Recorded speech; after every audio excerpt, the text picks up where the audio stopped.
Speaking of the Wildcats, right? I was also told by older people, and I don't know if I took it the right way. They was like, well, JD used to babysit Michael B. Jordan on the set. This was the exact word. This was the exact words they said. Babysit. And I was like, babysit? But I guess he's younger than you. Yeah. Right? And it was like, but it was by way through his mother. Okay. Yeah, and a lot of things y'all see, he copying me. Okay. I'm gonna just tell you that. That's my little brother. I gave him some tricks, some tips. You know what I'm saying? Like what? Yeah, there's a couple of things. Just Give us like 2. No. But one thing I tell you though, when he first started working, he used to be really nervous when doing interviews. Okay. And so like I loved seeing him get more comfortable with doing interviews, and that translates into his work also, because sometimes back in the day he used to like kind of overthink things a lot, you know what I'm saying? So now I'm pretty sure he's very comfortable. I teach classes, so if anybody want to go look me up on Instagram, I do teach classes. But yeah, right. We'll see now. Okay, that's the only reason. That's the only way I would even use the word babysit, because his mom did say, she said, "Yo, y'all both from Newark." From Arts High, I guess she had watched me developing, and she said I won't let him hang out with anybody but you.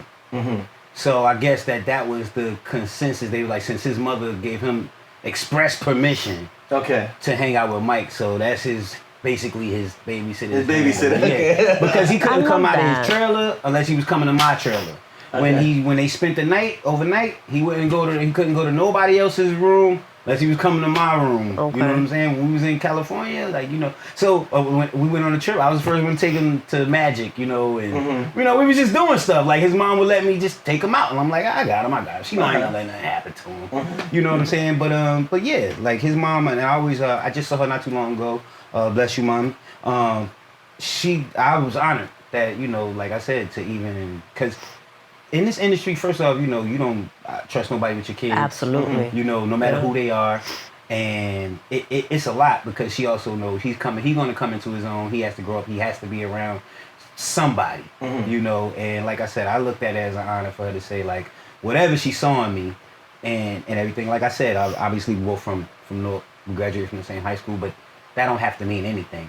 Right. But whatever she saw in me, she felt like, you know, that I would make sure that he was, you know, on the right track, straight, making some sense and everything. So, but Mike, that was my little bro, man. Like I said, if he wasn't where he was supposed to be, he was with me. So that was just about it. That's dope. Did you see the growth in him? Meaning, pause. Right? Did you see like that? That's his big know pause. that he would be where he's at. Like sometimes you could see a person be like, this the guy. Well, I knew Mike had the drive.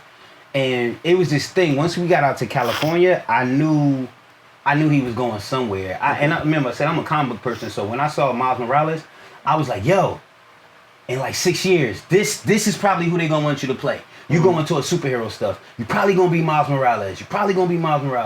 And I mean, we was just going back and forth with all this stuff. And then we even wrote some scripts together and all this stuff. And I was like, yo, whichever one of us get to flying first, once we flying, that's it, because they ain't gonna never have to pay you to learn that again. And it's going so all of this stuff we talked up. You know what I'm saying? We talked about a lot. Saw it coming in, saw it coming down. So in a way, I did see it coming, especially as he started to develop like into a man. You know, from hardball to from when we finished The Wire, and then he started doing on Friday Night Lights. Was that when? Yeah, Friday Night.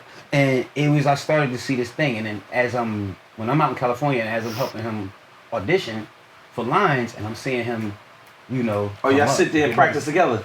Oh yeah, I stayed with him for like that was little bro. Like, but yeah, no, with Mike, even with just comprehension, because remember we went to the same high school. He was a drama major like I was, so we already had a foundation. You know, it was just really like how we get to character breakdowns and connection. You know, and then also it was just this aesthetic thing that was going on. You know, back in the time, like sometimes you just gotta look good. Or sound good while doing it, because that's the sound they're going to use in the commercial. That's the line they're going to use in the commercial. If you know that's the line for the movie, you got to kill it.